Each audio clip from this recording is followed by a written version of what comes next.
Friends, welcome to films to fashion. இன்றைக்கி Sunday வீலாகில் hair pack பண்ண போகிறேன். இந்த ஹேர் பேக் என்னென்ன யூஸ் பண்ணுறேன் அப்படின்னாக்கா, ஃபஸ்ட்டு கருவேப்பிலை என்ன பண்ணும் அப்படின்னாக்கா டேண்ட்ரஃபை கட்டுப்படுத்தும், நரமுடியை வளர விடாமல் பண்ணும். அண்டு செம்பருத்தி தழை இது என்ன பண்ணும் அப்படின்னாக்கா ஹேருக்கு நல்லா ஷைனிங் கொடுக்கும். அதே சமயம் உங்களுக்கு ஹேர் க்ரோத்து, முடி வளர்கிறதுக்கு பூஸ்ட் பண்ணும், ஹேர் ஃபாலையும் குறைக்கும். முடிக்கு ஷைனிங்கை கொடுக்கறது செம்பருத்தி இலை கொடுக்கும். உங்களுக்கு எந்த இலை யூஸ் பண்ணாலுமே ஃபஸ்ட்டு கழுவிக்கோங்க, அதுதான் நான் சொல்லுவேன். நமக்கே கண்ணுக்கே தெரியாமல் அந்த வெள்ளை பூச்சிங்க அந்த மாதிரி இருக்கும், அதனால் கழுவி எடுத்துக்கோங்க. அடுத்த இன்க்ரீடியன்ட்ஸ் பார்த்தீங்க அப்படின்னாக்கா முருங்கை இலை. அதாவது எனக்கு தெரிஞ்சு வேறு யாரும் முருங்கை இலையை ஹேர் பேக்கு யூஸ் பண்ணி நான் பார்த்ததில்ல.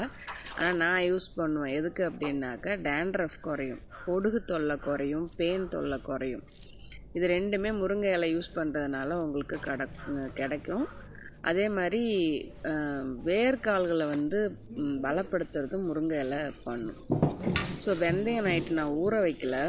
இங்கே பாருங்கள், இது ஆலோவேரா நான் அடிக்கடி யூஸ் பண்ணுறதுனால கத்தாழையை எடுத்து ஜெல்லாக மாற்றி நான் ஏற்கனவே ஸ்டோர் பண்ணி வச்சுருந்தேன்.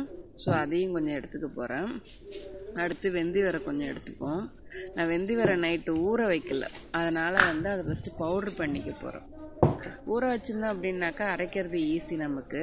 ஆனால் இந்த முருங்கை இலை சேர்க்கும்போது வெந்தயம் நீங்கள் சேர்க்குறது நல்லது. எனக்கு அளவு தெரியும், அதனால் அப்படியே போட போனேன். நான் ஒரு கையில் 2 பிடி 2 ஸ்பூன் அளவுக்கு நான் வெந்தயம் எடுத்துக்கிறேன். ஃபஸ்ட்டு இதை போய் நான் பொடி பண்ணிவிட்டு வந்துடுறேன். நீங்கள் வெந்தயம் யூஸ் பண்ணுறது உங்களுக்கு ஷைனிங் கொடுக்கும், ஹேர் ஃபாலை கண்ட்ரோல் பண்ணும், டேண்ட்ரஃபை கண்ட்ரோல் பண்ணும் வெந்தயம். இதை பாருங்கள், நல்லா பொடி பண்ணிவிட்டு வந்துட்டேன்.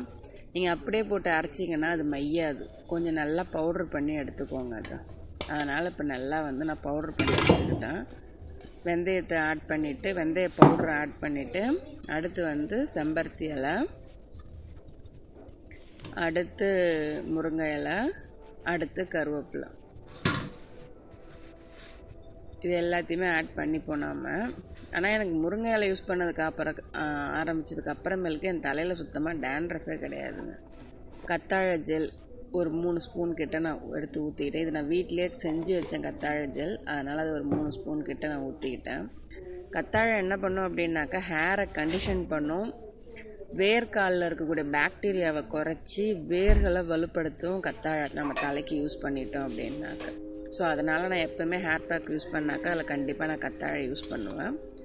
இன்றைக்கி நான் அது கூட சேர்த்து தயிர் சேர்க்க போகிறேன். சப்போஸ் நீங்கள் குளுமையான உடம்பாக இருந்தது அப்படின்னாக்கா நீங்கள் தயிர் சேர்க்கறதுக்காதீங்க, விளக்கெண்ணையும் சேர்த்துக்க தேவையில்லை. தயிர் எதுக்கு அப்படின்னாக்கா முடி ஃப்ரிஸி ஹேர், முடி எப்படி சொல்கிறது, தலை குளிச்சதுக்கப்புறம் வறண்டு போயிருக்கும் இல்லையா, அதை தடுக்கிறதுக்காக தயிர் யூஸ் பண்ணுறோம். இது ஸ்கேல்பை ஸ்மூத்தாக வச்சுருக்கும். கடைசியாக என்ன ஆட் பண்ணுறேன்னாக்கா விளக்கெண்ணெய் 1 ஸ்பூன் ஆட் பண்ணுறேன். இது எதுக்காக அப்படின்னாக்கா இந்த பேக்கை நம்ம போட்டு கழுவி எடுத்ததுக்கு அப்புறமேலுக்கு நம்ம ஷாம்பு போட வேண்டிய அவசியம் இருக்காது. அதனால் முடி ரொம்பவும் வறண்டு போன மாதிரி தெரியும். அதனால் நான் 1 ஸ்பூன் விளக்கெண்ணெய் எடுத்துக்கிட்டேன். ஸோ இது அத்தனையுமே இப்போ நம்ம அரைச்சி எடுத்துப்போம். நான் வாரம் எப்பயுமே ஞாயிற்றுக்கிழமை ஏதாச்சும் இந்த மாதிரியான பேக் வீட்டில் இருக்கிற பொருளை வச்சு பேக் தயார் பண்ணி வாரத்தில் ஒரு நாள் ஞாயிற்றுக்கிழமை குளிச்சுடுவேன். இன்னொரு நாள் மைல்டு ஷாம்பு யூஸ் பண்ணி வாரத்தில் ஒரு நாள் தலை குளிச்சுருவேன். இப்போது அந்த பேஸ்ட்டை வேர்க்காலில் நல்லா படுற மாதிரி அப்ளை பண்ணுங்கள். சும்மா மேலோட்டமாக அப்ளை பண்ணாதீங்க, ஸ்கால்பில் போய் நல்லா ஒட்டுற மாதிரி ஒரு வாக்கு மாதிரி எடுத்து அதில் அப்ளை பண்ணுங்கள். அப்போ தான் உங்களுக்கு அது நல்ல பெனிஃபிட் கொடுக்கும்.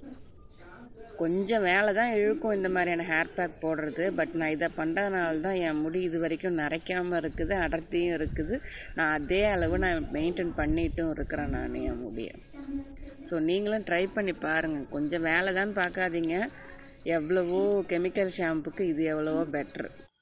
ஓகே, அப்ளை பண்ணி முடிச்சாச்சு. இப்போ ஃபுல்லாகவுமே ஹேர் மாஸ்க் நான் போட்டேன், திரும்ப மேலேயுமே போட்டு விட்டேன். எப்பயுமே சாட்டர்டே ஒரு 11 மணிக்கு போட்டேன் அப்படின்னாக்கா சமையல் முடிக்கிற வரைக்கும் அது என் தலையில் இருக்கும். இதுக்காக நான் தனியாக உட்காந்துருக்கணும்னு அவசியம் கிடையாது. ஸோ சமையல் அப்படியே இதை தலையில் வச்சுட்டு சண்டே மதிய சமையலை முடிச்சிட்டேன் அப்படின்னாக்கா அது தலையில் இருந்துடும் அது எனக்கு அப்படியே. ஸோ இப்போ சமையலை முடிச்சிடலாம். சமையல் முடிச்சுட்டு குளிச்சுட்டு வந்தாச்சு. இப்போ பாருங்கள், அந்த தலையை நீங்கள் பார்த்தீங்க அப்படின்னாலே என்னுடைய ஸ்கேல்ப் வந்து நல்லா ஃப்ரீயாக இருக்கும். உங்களுக்கு ஒன்றுமே தெரியாது. ஸ்கேல்பில் என்ன அந்த ஒட்டுதல், டேண்ட்ரஃப் அது எதுவுமே இருக்காது. இந்த பேக் போடுறதுனால என்ன ஒரு நன்மைனாக்க கூலிங்காக இருக்கும். பாடியும் கூலிங்காக இருக்கும், உங்களுக்கு தலையும் நல்லா கூலிங்காக இருக்கும், மதியம் எல்லாமே தூக்கமும் வரும் உங்களுக்கு. ஸோ கூடுமான மட்டும் வெயிலில் முடிஞ்சால் காய வைங்க. ஜென்டலாக அதில் இருக்கக்கூடிய அந்த சின்ன சின்ன பிசுரெல்லாம் இருக்கும், அதெல்லாம் தட்டி எடுத்துருங்க. நீங்கள் தட்டினாலே காய காய கீழே விழுந்துடும் உங்களுக்கு. இப்போ ஸோ இதுக்கு வந்து நீங்கள் இந்த பேக் போட்டிங்க அப்படின்னாக்கா ஷாம்பு யூஸ் பண்ணணுன்ற அவசியம் கிடையாது. ஏன்னா எல்லாமே நம்ம நல்லா அலச எல்லாமே வந்துடும். நீங்கள் இப்போ இன்னும் கொஞ்ச நாள் காஞ்சிச்சுன்னா அப்படியே முடி வந்து ஷாம்பு போட்ட மாதிரி உங்களுக்கு அவ்வளோ இதுவாக இருக்கும். முடி நல்லா சாஃப்டாகவும் இருக்கும் உங்களுக்கு. அந்த வாசனை, பேக் வாசனையும் நல்லாயிருக்கும். தேங்க்ஸ் ஃபார் வாட்சிங்.